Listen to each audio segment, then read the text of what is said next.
बिस्मिल्लाहिर्रहमानिर्रहीम अस्सलाम वालेकुम व्यूअर्स, सुंबल की किचन में आपको खुश आमदीद कहती हूँ। आज मैं फिर आपकी खिदमत में हाजिर हुई हूँ बहुत ही मज़ेदार मीठा बनाने की रेसिपी को लेकर, जो कि बहुत ही आसान भी है और कम वक्त में और कम मेहनत में बन जाता है। ब्रेड और अंडे और सूजी का ये साथ ये मीठा तैयार किया है हमने, और यकीन कीजिए जब आप इसको खाएंगे तो आपको फ़ील होगा जैसे आप स्पेशल कलाकंद खा रहे हैं। बिल्कुल मिठाई जैसा इसका जायका आता है, और अगर आप एक बार ये मीठा बनाकर खा लेंगे तो सारे मीठे इसके सामने आपको फ़ेल लगेंगे। तो चलिए इस मज़ेदार से मीठे को बनाना शुरू करते हैं। बिस्मिल्लाहिर्रहमानिर्रहीम। यहाँ पे मैंने 1 कप जो है दूध का ले लिया, 3 अदद अंडे ले लिए और आधा कप सूजी का ले लिया, 1/3 कप मैंने मिल्क पाउडर का ले लिया और आधा कप चीनी का, और आधा कप ही मैंने यहाँ पे ले लिया है घी का। आप देसी घी भी यूज़ कर सकते हैं, दूसरा भी यूज़ कर सकते हैं। यहाँ पे मैंने 5 जो हैं वो ब्रेड के स्लाइस ले लिए हैं। अगर आपके ब्रेड के किनारे बहुत ज़्यादा मतलब डार्क हैं तो आप उनको कट कर लें, और अगर आपके लाइट हैं तो आप इसको वैसे ही मतलब आप तो या तो इसको आप चॉपर में भी चॉप कर सकते हैं, या इस तरीके से हाथों से भी इसको बारीक-बारीक चॉप कर सकते हैं, अगर आपके पास चॉपर नहीं है तो। इस तरीके से मैंने सभी ब्रेड्स को जो इस तरीके से इसका चूरा बना लिया है। आप देख सकते हैं बहुत ही अच्छे तरीके से मैंने हाथों से इसका चूरा बना लिया है।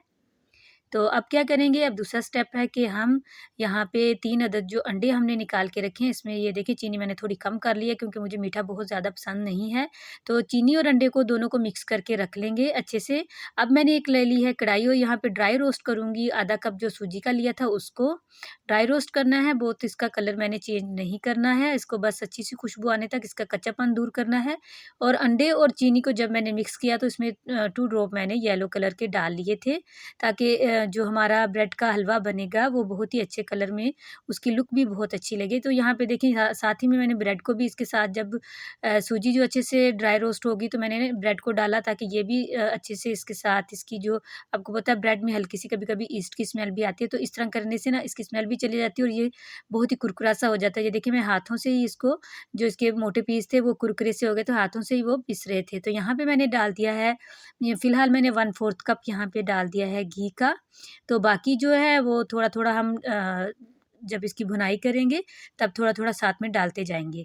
तो यहाँ पे घी के साथ भी इन दोनों चीज़ों की भुनाई कर ली है मैंने बहुत ही अच्छे तरीके से। अब यहाँ पे डाल रही हूँ 1/3 कप जो मैंने मिल्क पाउडर का लिया था। यहाँ पे इसको हमें भूनने की तो ज़रूरत नहीं है, लेकिन मिक्स कर लेंगे अच्छे से।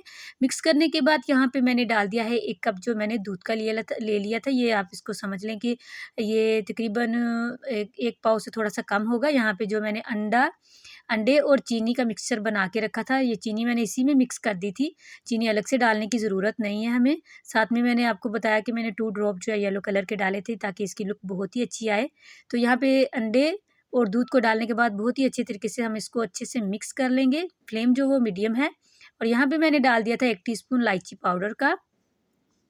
तो इसकी बुनाई करते जाएँगे और साथ में थोड़ा-थोड़ा घी का जो है वो इस तरीके से चम्मच की मदद से डालते जाएँगे।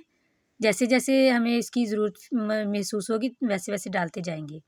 तो यहाँ पे देखें मैं थोड़ा-थोड़ा साथ में इसको मिक्स करती जा रही हूँ, और साथ-साथ में घी जो है वो मैं डालती जा रही हूँ। तो इसकी बहुत ही अच्छे तरीके से हमने बुनाई इतनी करनी जब तक के ये दानेदार शक्ल में ना आ जाए, और इसमें बिल्कुल भी अंडे की ज़रा भी स्मेल नहीं आएगी। और यहाँ पे बहुत ही अच्छे तरीके से इसकी मैंने बुनाई कर ली है, और यहाँ पे मैंने डाल दिया है ये बिल्कुल 2 ड्रॉप जो है 2 से 3 ड्रॉप मैंने केवड़ा एसेंस के डाल दिए। अगर आपको पसंद हो तो ज़रूर डालिए, या फिर आप वनीला एसेंस भी डाल सकते हैं।